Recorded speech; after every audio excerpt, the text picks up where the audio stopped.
not a whole lot of accumulation. You really have to go into the higher elevations through central and northern New England, where we could see about 4 to 6 inches, and down near the Appalachians and the higher elevations of West Virginia, where we will see most of that accumulating snow.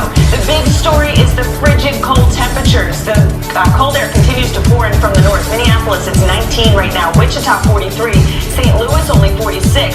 But let's take you to tomorrow morning, where we are likely to break record low temperatures. Green Bay, we're forecasting a morning low of 10. The record is 16. Kansas City, 18. Tulsa, 27. The old record is 28 degrees. So it is going to be very, very cold tomorrow morning. Craig?